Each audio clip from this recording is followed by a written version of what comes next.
Hello, my name is David Bryan, and this is Curiosity Invited, a podcast inspired by endless curiosity.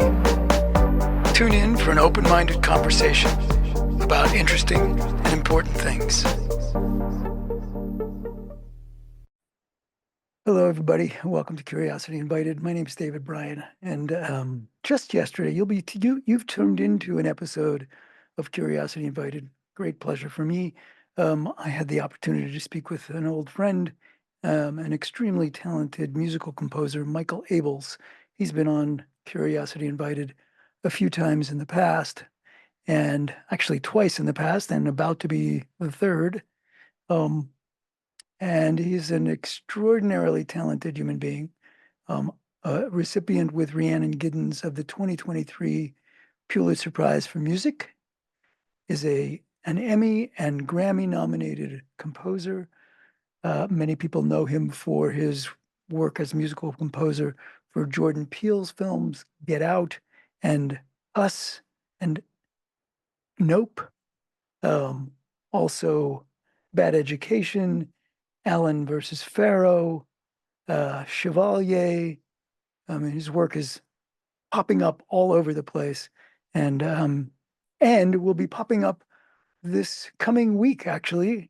That's June 2024, where it's the launch of the Disney Star Wars series named Acolyte, and Michael is the musical composer for that.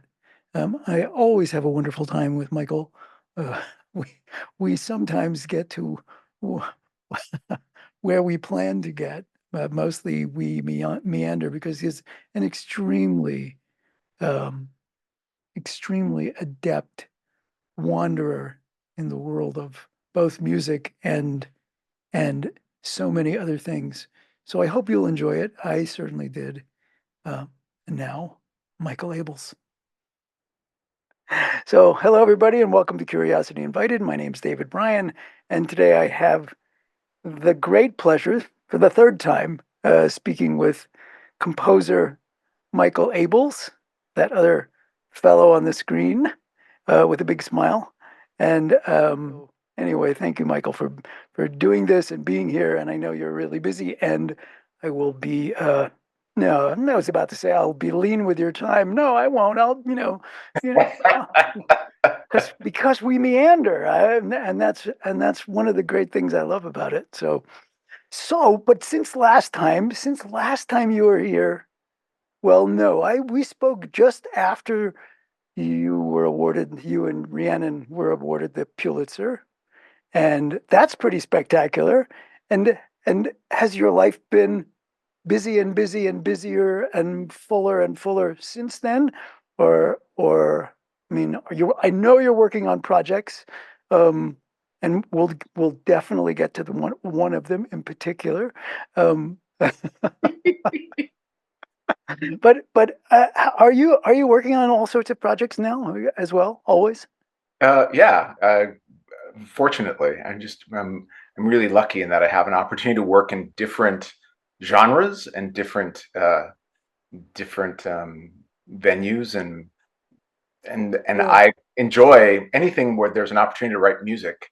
I think I'm down for that, especially if it's something unusual or surprising that I'm not known for in some way. So, Yeah.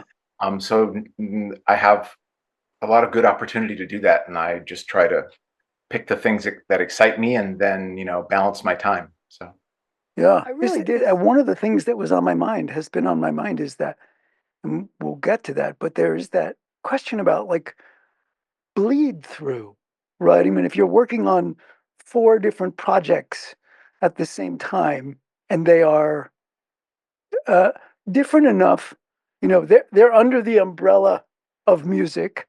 Usually, they're under the umbrella of music, but they're different enough to be in both different genres or different universes, different sets of expectations and conditions. Do they bleed through, or are you able to keep them discrete and compartmentalized in a way that doesn't so where they don't interpenetrate. So that they don't bleed. Yes, they don't bleed. You know what? And like, see, so no one's ever asked me that, and I never. I figured that. I you know, this strange thing is that they mostly don't bleed, I don't think, Which and is interesting. that surprises me. Like when you ask it that way, I think the reason they don't is because I feel like I'm in when you said compartmentalize.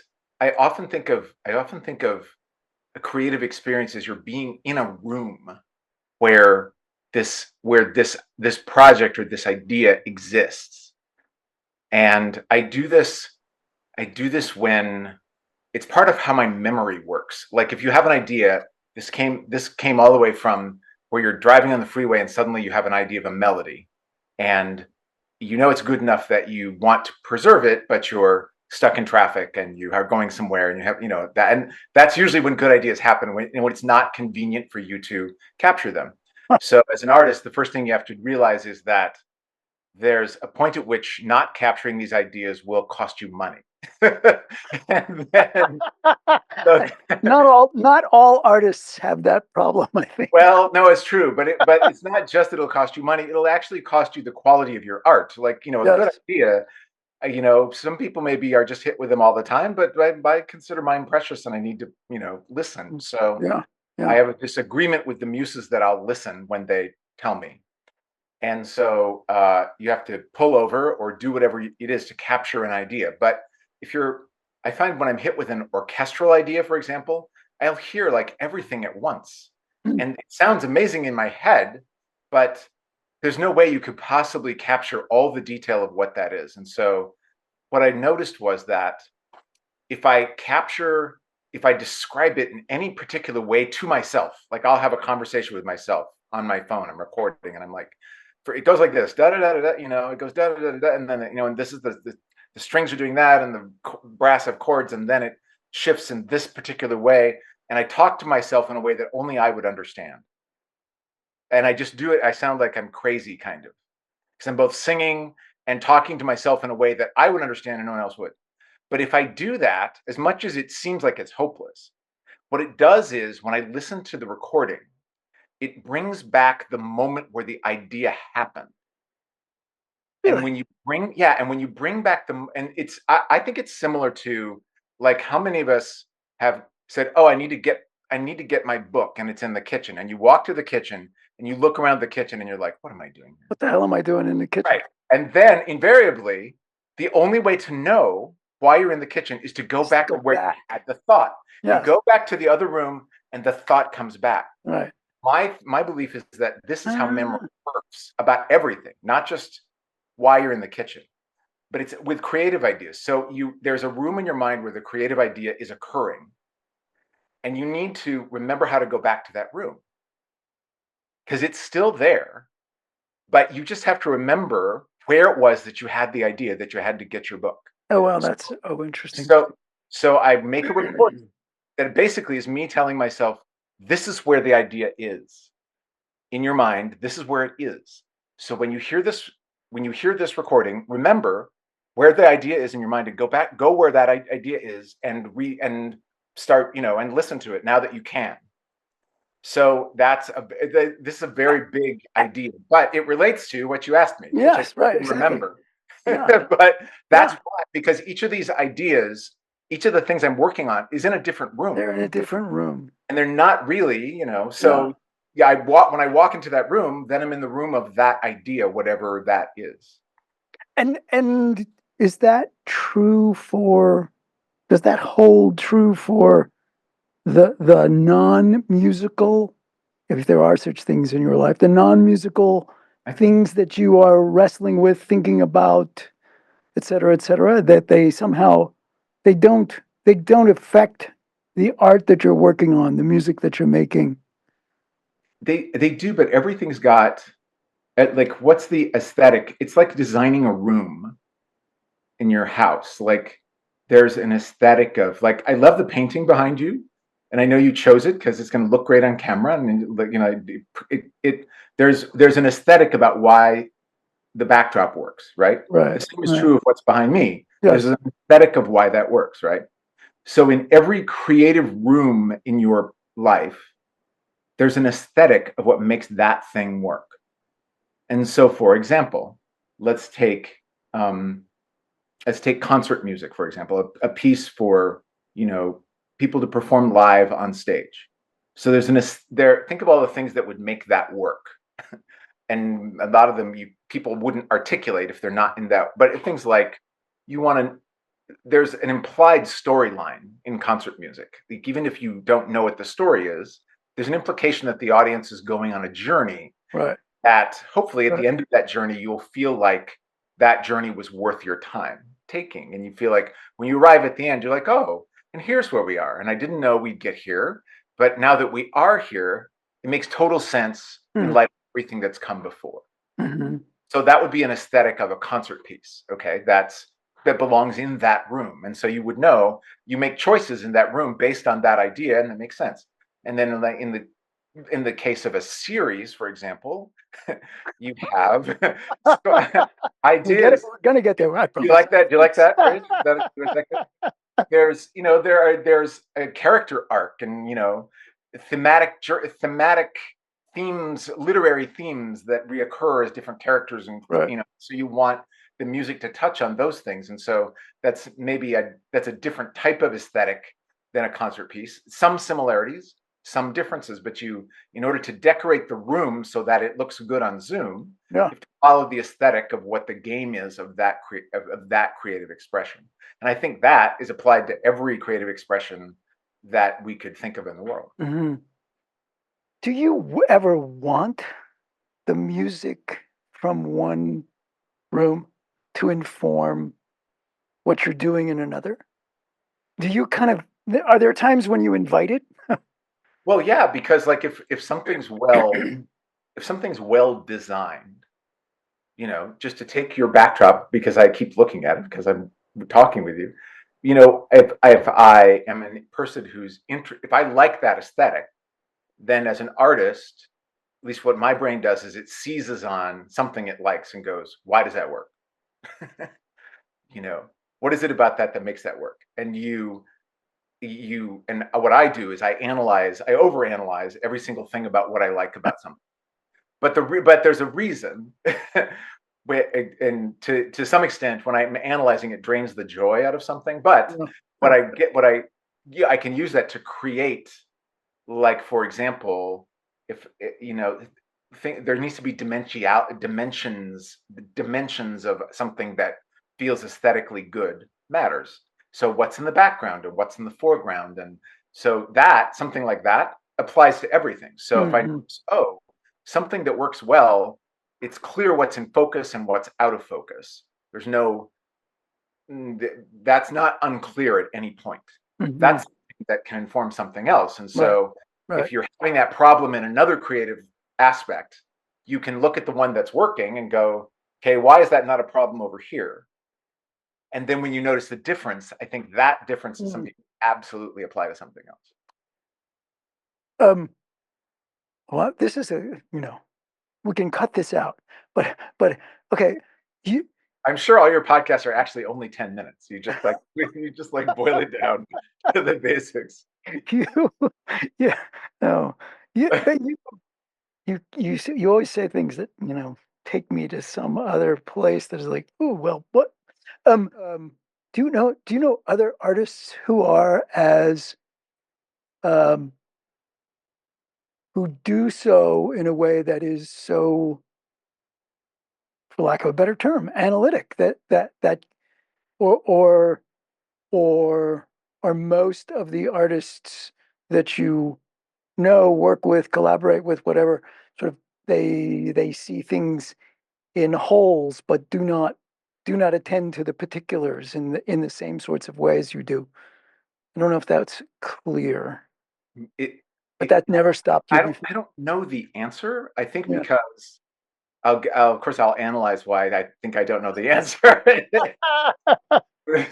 It's because you tend to collaborate. You tend to collaborate. I do best with people who look at things differently than me, Yeah.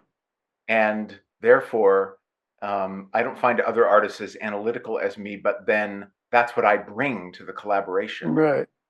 I probably collaborate best with artists who aren't bringing that, because that allows me to bring that aspect.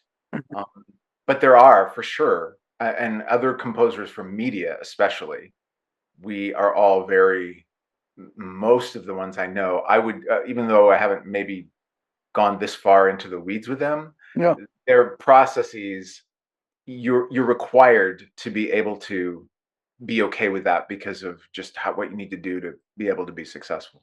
But Mm-hmm. also, in talking about it, it's easier to talk about. Well, I think because of my teaching background, I don't think that anything that I do, I feel an obligation to be able to explain how I do everything. Teachers, I think teachers, like, why does it work? It becomes, you can't teach if you can't explain in several different ways why something works. Yeah. So that's like, I've spent a lifetime analyzing why things work, and therefore it's just a natural part of, if something works, I need to be able to explain it to somebody Yeah. else. So Do you miss that piece of your well, maybe you're still doing teaching, maybe I don't know that, but do you ever find yourself missing that and forgetting me as a student? But no. you're the least successful piano student of all time. Oh, one of my most successful managers, however. But do you miss that aspect of your Well, former life before you were I Michael have the Abels? I have the privilege of being able to be a guest artist in classrooms now, Oh, no kidding. and I speak to composers at different, uh, universities and things, and Yeah. I um, am happy to be that I get asked to do that, and I try to say yes whenever I can, Hmm. because I feel like I feel like I feel like that's part of what I'm meant to do in the world, for whatever reason. Hmm. But also, I You get don't have to grade papers and exactly, like, you get, if you're the guest artist, you get the best part of teaching. you bet. You bet. It's a completely spoiled, in part, without any of the parts that stress people out about teaching, Right. or make Right. it difficult. Absolutely. So Yeah. I'm really lucky to be able to pick those. Yeah, that's great. That's good because that would be a shame if that was no longer. I mean, from my point of view, as a teacher, as a fellow teacher, and somebody who's worked in education, that would be a loss if you were not doing some of that. So good. I'm glad you are. So funny you should mention series. Okay. So what I know, and maybe everybody in the world knows, but certainly many people know that you have been working. You were chosen to and have been working on the Star Wars series due to drop. Do they call it drop when it's a TV, when it's a streaming thing? Being on display to run next week, I believe, and Yes, the Acolyte, right? So correct. so there's so many, I think, so many questions about that. Uh, is it it's the first? Is it the only series you've ever worked on, I or have you did been I asked did to do something else? I did a docu-series called Alan versus Pharaoh. Um, I don't know that. yes, on was for Max. HBO Max was out about 2 years ago, I think. But that's a docu-series, and it's, talk about a different room and a different genre, and different, Yeah, quite different than, this is my first scripted dramatic series that I've done. So yeah. and is it one of those that will be, all of the episodes will be out there at once and people can, binge watch, or do they going to have to wait on the edge of their chair for the next week or whenever that plays? The Yeah, so the first two episodes are dropping on June 4th, and then one a week after that. And Ah, there's 8 episodes, so you cannot binge the whole thing on June 4th. But right.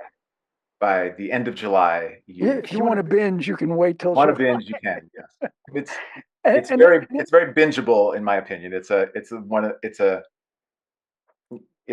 I don't know. Some series are like that, and I think it's one of those. and um and is there talk of it continuing, or this was a thing and it has a beginning and an end, and there will be no others, or is it a thing that could continue on? Is there anything in Hollywood that could not continue Yeah, on? really. After after John Wick was killed in the last Exactly. Like, movie, and now there's another one. Wait, no, what? death of all the major characters No, does not preclude there something no, not not at continuing. all. Right, So that's not even a exactly. question, David. Right, Anything that's true. continuing that And people and um okay, so but that's not like an informational piece. Um it's a loaded, it, one might say overdetermined uh room you walked into, right?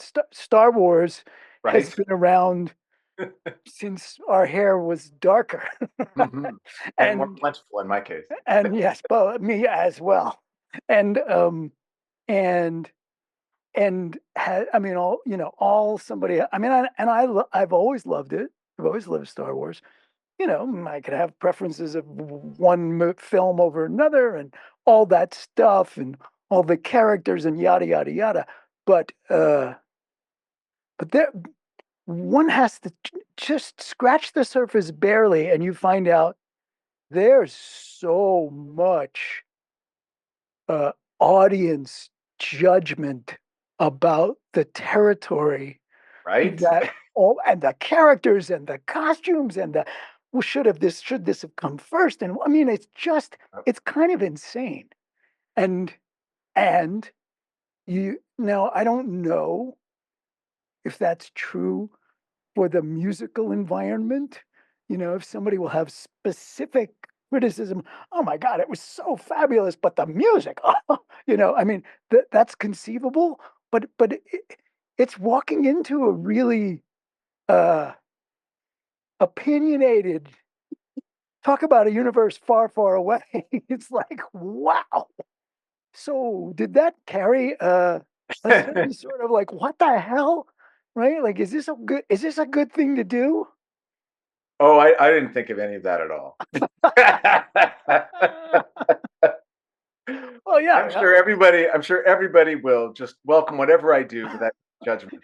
And No one will oh, say, John, no, well, no one say, well, wait, wasn't that other guy's name John Willie? Well, what was John his what? name? What? John Watson? I'm not really Wasn't sure. as good as. Yeah, it's pretty. If you've just excellently summarized it's why someone might feel a little intimidated to do this, and why they might choose why they'd be intimidated to do it. And you were can, you? Were you well, intimidated of course, Cool. absolutely, Yeah. absolutely. But you also, there's a point at which you can't allow yourself to, like, there's nothing creatively productive that's going to come out of buying into that, all of that, Yeah. by giving that power, and Right. so Mm. um And so probably in some ways, kind of inviting more of it's like, lobbing a yeah, softball off exactly. a plate. If it was too reminiscent of whatever that John guy's name was, right? If it was too reminiscent of that, that would be the criticism, right? I mean, so it doesn't, you can't escape it. Well, how you look at it is from the point of view of what is it that we're trying to create. Yeah. And that's true. But regardless of legacy or all those things, it's what is it we are trying to create. And the showrunner, Leslie Headland, who her she's a playwright, and her the show of hers that I was familiar with was a show called Russian Doll, which was the most bingeable, interesting series that I just stumbled into, and it's funny and it's unpredictable, and you can't figure out what's going on, and the characters are charming but unique, and so I recommend Russian Doll just to anybody who'd like to Yeah, stumble into Leslie's. I just wrote it down. So Oh, good. great. Yeah, yeah. It's so intriguing. Anyway, so she reached out to me and I think she's a huge Star Wars fan, and she I'm not sure. I think she pitched Lucasfilm as that she wanted to do a Star Wars series, and they, are wanting to, um, you know, continue telling Star Wars stories is what they do. So Leslie then reached out to me and asked me if I wanted to do the music, and she's amazing and great. And I've been a Star Wars fan my entire life. Hmm. Um, and I'm certainly a fan of John Williams. I mean, he's Oh, that's that guy. That's that that guy. guy's Yeah, name. Yeah. yeah. I knew the name would come to me if I Yeah, just eventually. went back to the room where I remembered what it was. And he, all of us composers have learned just by listening to the way his music connects with the soul. Hmm. Um, so, as intimidating as it might be to do uh, um, the Star Wars series, it's also the chance of a lifetime for any composer. And I was really eager to do it, as much as I was also intimidated by the idea. Um, Did you know her? Did she know you before? She knew of I this? had not, no, I had not known Okay. her previously, but so in this story, it's all new characters. It's not based on any Right. existing Star Wars novels or It's anything. can So, maybe you could do the quick synopsis. mhm. Don't tell me, don't tell anyone content, but it takes place, as I understand it, it takes place before any of the first Star Wars takes place, Before, right? yeah, all those, Yeah, Luke Skywalker, or the people you may have right. They weren't even, it, well, they weren't even born yet, right? weren't Right. even born centuries before. And it's a time of peace in the galaxy, and the Jedi are actually at their height in terms of how they're respected and functioning within the universe, and these are all new characters, and but it's the Star Wars world. You have um, the Jedi, as I've mentioned, and you have the Force, and you have lightsaber battles and amazing intergalactic or intergalactic travel. Um, but then there's evil lurking. There But always you is. also Yeah. there always tends to be something Yeah. evil lurking. But there are a lot of characters that you wouldn't have seen in a Star Wars universe before, and there's some moral conflict. There's things that, and when presented, seem like they are a good thing, and then later on we see something from another character's perspective. We see that, oh, that may not have been a good thing. Or in this thing that we perceive as being a threat, maybe that's what we ought to be rooting for. Mm. And this was something, telling the story in that way was something that really excited Leslie. And having a series where you have, hours to fill rather than, an hour and a half or two, you have a chance to revisit a story and tell it from a different perspective. And that was a really exciting feature of doing it this way. So, And when you're creating the music for it, so you get to read, I assume, you get to read the story before and mm, in advance. So you might know that this thing that you're rooting for may also have the darker underbelly. And Michael Abels, the artist, do you put that hint musically in the how do you yeah. think Well, about that? so it's the storytelling aspect, and this is what you spend most of your time talking with a filmmaker, with a showrunner about, is like, how do is this a moment of foreshadowing where we want to, in spite of what you see on the screen, foreshadowing musically would be using music that allows people to know that all is not as it appears. Right. Or are you telling the story in this moment purely from the character's experience, which is just they have this information and everything seems fine because that's Mm-hmm. what you include? And how much do you want to peek behind the curtain at any given moment? And music is really important at giving us a peek when it's important for a Totally. story. And you can't always tell on screen.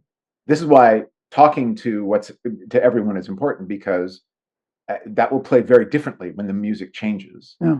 And that's all a conscious choice that's made. So I'll ask and I'll do a pass at something, but then maybe it gives away too much or it doesn't give away enough for something. Mm-hmm. Also, it's surprising how much it's so interesting to have a conversation with mostly on this. I worked with the showrunner Leslie and two of the key producers, and we would sometimes talk about a character and talk about what that character is thinking.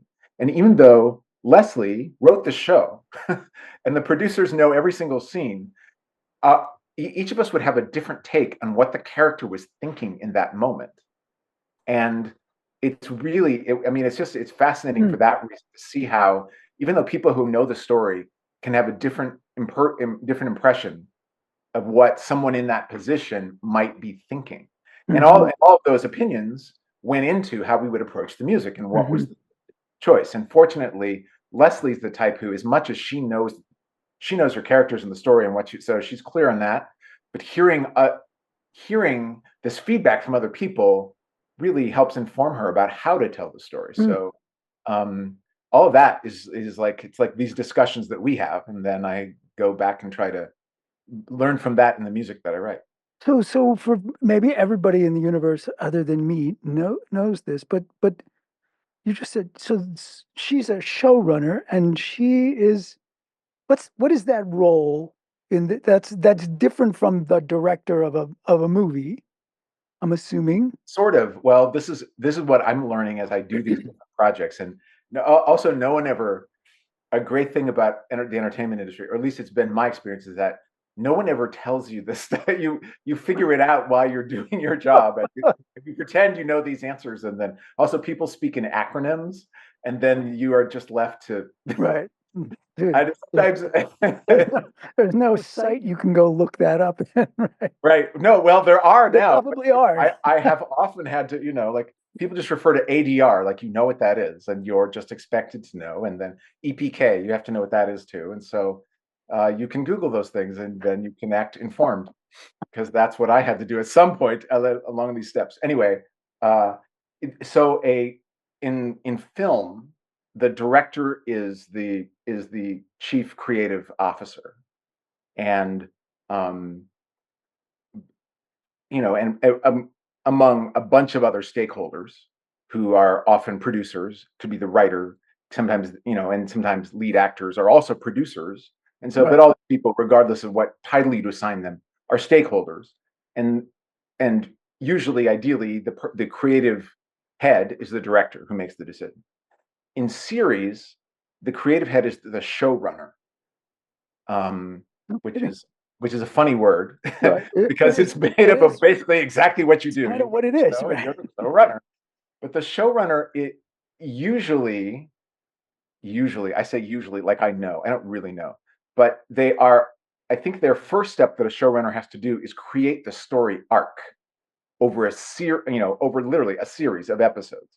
There needs to be a story arc of what's gonna happen, not in the detail. Well, where a movie, someone writes an arc, I'm sure, but often you start with a script because someone has written, a script Right. of 20 pages or whatever. Right. With a series, usually there's so much script that they start with an overlying story arc, and from there, so a showrunner is probably a writer first and then a director. And is the showrunner frequently the writer of the show or Well, a yes, writer in of the the show? sense that yes, in the sense that the showrunner created the concept of the show Oh, and wow. created also the story arc. So that's very much a writing function. Yeah, sure. They've written the story, Yeah. the details, but then out of that comes a lot of work in two ways. there's a lot of writing of the actual scripts. Right. There's a lot of directing of the actual episodes.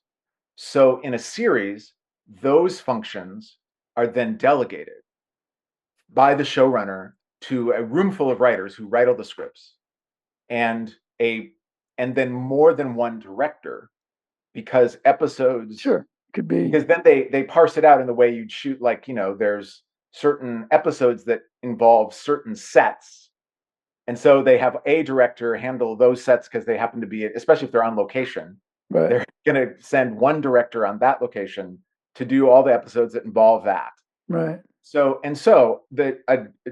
a show will have probably more than one director, Mm-hmm. and that might include the showrunner, who is probably also director and also wants to direct. Mm. But it's not. I don't know if that's expected. Yeah. So now you have to talk to a producer who hires these people. Yeah. This is what I've noticed from watching how. Yeah. So the showrunner is a writer who makes the creative decisions because she's the showrunner, and Leslie also directed, I think, and she directed at least 2 of the episodes of the 8, and then there were at least 2 other directors as well. Composing for this is substantially different from composing for a film, or because it's a series? Is it a lot more interactive, or is it at its core that the same thing? You're trying to tell you're telling the emotional aspect of this story in a way that can't be done with just emotions of actors on the screen, unless they're amazing, right? But at its core, it's the same thing. But Yeah. there's a couple of practices that are different. One is that it's you when things start to work, um, when you first begin a project of like this, it's a heavy lift because everything is new and you're Right. figuring out what's going to work. Right. Then some things start to work, and when they do, then you're always looking for how can what is working be repurposed later. Not only because recurring themes are important in storytelling, but also they help you get your work done. So they Yeah. do 2 things. So so when something works, it ends up informing something else even more than it would in a story that's only 2 hours. Like Yes. there are things in episode 8 is very much influenced by episode 1 and all the things that Right. came before, so thank goodness that it is, because when you get to the giant climax of things, it's nice to have to know what you're doing when you get there in a way that you've been setting up for, over a period of months rather than. Right. So Right. that's the that's the way that it's different. But then also, no, that I mean, most of it has to do with that.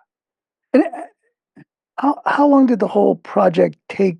Like your aspect, your piece of it, is that how long did it take to bring this to, well, not to bring it to fruition, but your part of it?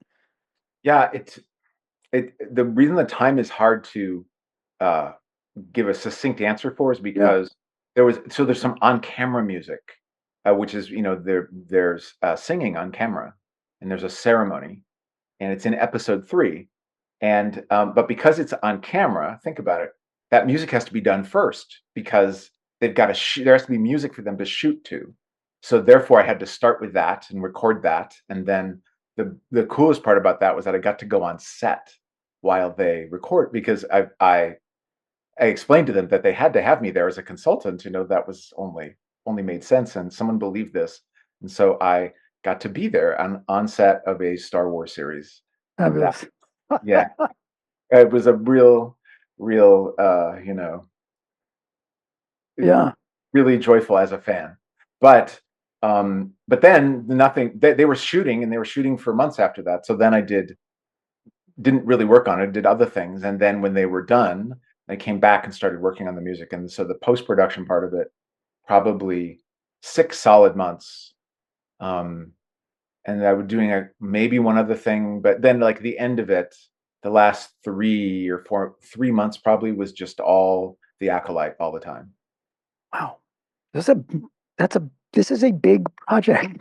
This is a big project. And the other thing that's floating around, and because I don't know I don't know the pieces of that. Did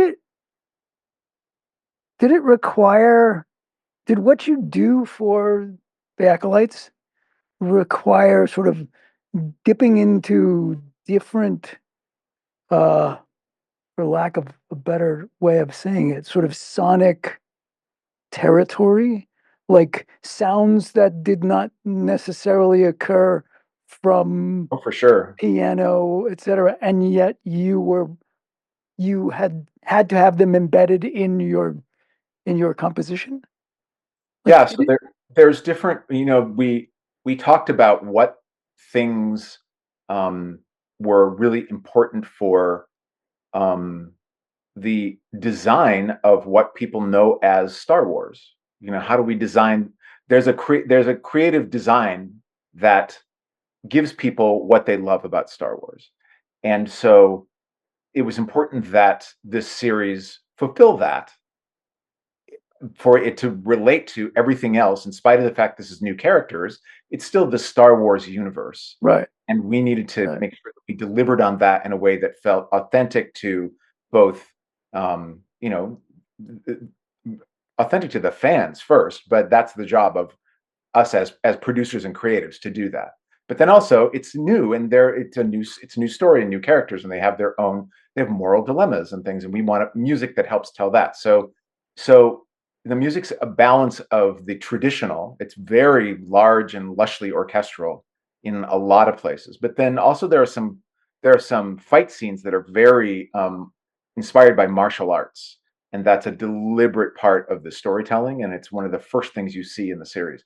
And so Leslie really wanted that music to be very percussive and not feeling orchestral, and yet it couldn't feel like electronic. It had to Hmm. feel like organic, natural percussion. So we used a bunch of drummers, taiko drummers, and percussion of many different cultures to give it this not non-specific other sort of Hmm. sound to it really that's just meant to feel like you know visceral attack energy.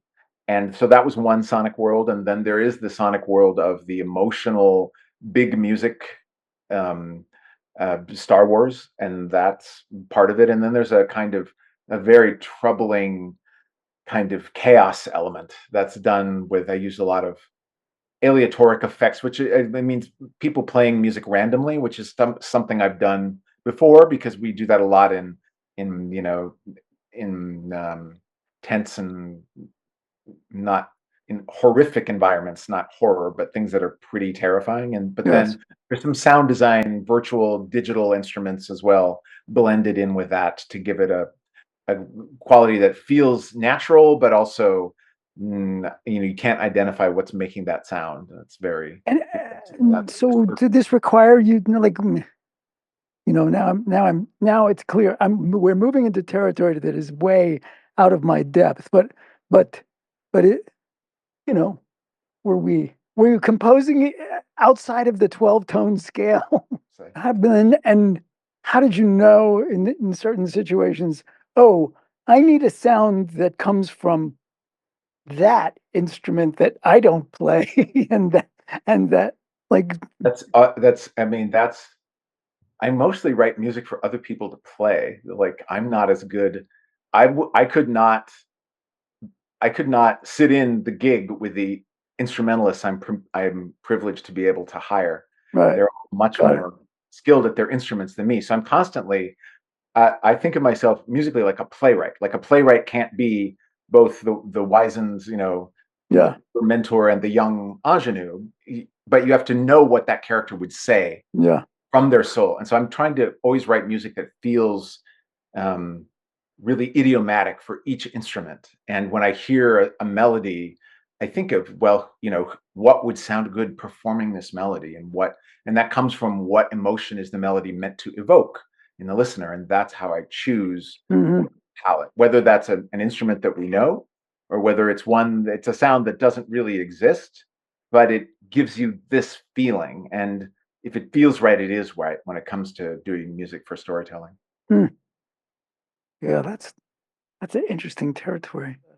I have a couple of things I want to make sure ask you about, and one has to do with the composer diversity collective, Yeah. and the other is more about you. And when we started, I made mention of why I so look forward to conversations with you, and that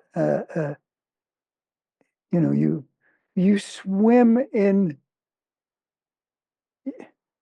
you you make your way in environments that are not entirely always just about music. You are capable of going to all sorts of different, my experience of you are capable of going to all sorts of different places that are interesting, et cetera, et cetera. And I'm curious, um, what's what would you say is your current learning edge? That place where it's not necessarily comfortable. It's not uncomfortable, it's not unpleasant, but it requires it requires learning. It requires moving into territory that you're not familiar with, and I mean, doing a TV series like this obviously was something, right?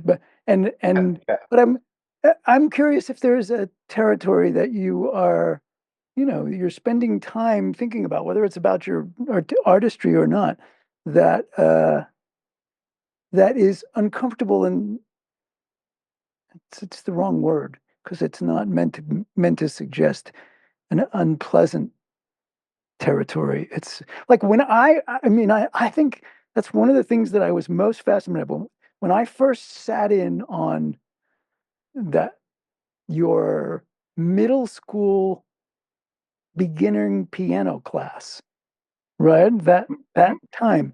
What I what I noticed about it was unlike any other time in my life, I was a beginner. That's not unlike any other time in my life, but being a beginner was not unpleasant. In fact, it was I was I loved it. I loved the I can't make my hand do that, and and and then watching myself moving in the direction of, geez, I can suddenly make my hand do that, and and, and it actually changed being a beginner at something for me, I hope forever, because it was such a pleasant experience. Whereas, in my past, being a beginner was like, it was awful. It was just awful. I can't do this. It was frustrating. It was all that fetching that, we all did when we were whatever. And so I'm so is there a learn and that's what I would refer to as, at the time, that was my learning edge. I was attending not to the piano piece, but to the what does it feel like to begin in with this whole other emotional valence that I had never had before. So does Michael Abels currently have a learning edge that he is aware of? Well, I do, but so just quick. So I'm so honored that you had such a wonderful experience of being people. What people listening and watching wouldn't know is that David was sharing a keyboard with a middle school student, a sixth grader, and they were side by side, like where you could both sit at a keyboard. So they were right next to each other. This was in a room full of 20 other middle schoolers, all playing an electronic keyboard at the same time, and not the same thing, mind you. So for you to, Awesome. so for you to have an experience of profound joy in the situation really Yeah. challenged all of us to be able to find the joy in Yeah, it situations was like that. fabulous. It really was That was fabulous. amazing. I think that some of that, your ability to find joy in a beginning situation like that, just speaks to you. I Hmm. don't know Thank that you. all of us are capable of maybe aspiring to that, but that would not have been my joyful spot. But nonetheless, I do have one. But where it is so I have been trying to learn to do a handstand. No kidding. Oh yes, and I have been trying to do this. I've had this goal. I'm embarrassed to say how long I've had it. I've had it since before the pandemic, and I have made very little progress in the amount of time. But my excuse is that there have been huge gaps in my in my attempt to learn this. And I'm extremely a person who, in terms of my whole physical body, I'm not very coordinated. Unlike my hand coordination, my whole physical body does not work together instinctively unless I train it one tiny step at a time, you know? And what I need is consistency. And every time I start to have some consistency, I do make a little progress and it fills me with joy. Maybe this is similar joy that That's you had. interesting. Yeah. That's so interesting. And Yeah. I don't know if you remember this about me. I probably did it at an opening meeting. You may have not been there because Yes. how you Because felt about opening meetings. yes, I was an opening But meeting. there was an after, well, I couldn't do it right now because I had rotator cuff surgery. But I've been doing handstands since I was a gymnast in high school. But but let me just give you one thing that helped me, and it may have Please. nothing to do with your coordination, but and it actually came from um, learning about how we balance Mm. on our feet. Hmm. And it turns out, we sort of think about we're standing there, like we're standing there and we're just standing on our feet. But in fact, when that is analyzed in detail, what you find is that we're not just standing. It is not a static process at all. The feet themselves are moving and changing where the pressure, oh, I'm making like this, changing where the pressure is all the time. And one time I got up on my hands, and that wasn't hard to do, but I started to pay attention to just started by moving my hands, putting pressure in different ways. I think I might have been against the wall, and realized I had a lot. I could I could in I could with relatively little effort make a lot of progress finding balance by literally just trying to sort of randomly put pressure on my fingers and put pressure on my thumb and put pressure. So you might try that next time you're upside down and see if that gives you a clue to something that lies ahead. I love So that. And so I yeah, absolutely, absolutely. Thank you. This is, yeah, we'll see, see. We'll see. this is why we talk This is because why we do this. And what a perfect place to end. But wait, you didn't say anything about the oh, Composers Diversity Collective. the Composers Diversity Collective. I am I'm no longer the president. The presidents are Emeritha Vaz and Sandra Morales, and it's very much thriving, and it's a community where um, people from every walk of life who are interested in being media composers can um, join and find commonality and incredible difference, and we are just helping people re redefine what a composer looks like in their minds and what type of music you might expect a person who looks a certain way to write. Mm, And just by existing, we help people identify what those preconceived notions are and whether those serve us or don't. And right.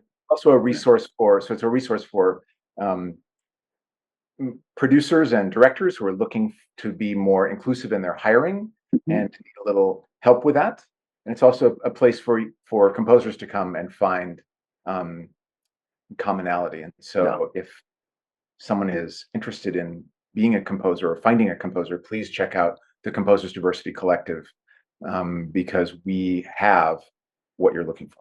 And I'll put up the URL for that so people, if they've heard that, Thank you. can find it. So, well, Michael Abels, what a, always a treat, and I so love our conversations. So thanks for being willing once again. And It's now, thank always you. my always my pleasure. Always my pleasure to Uh, speak with you.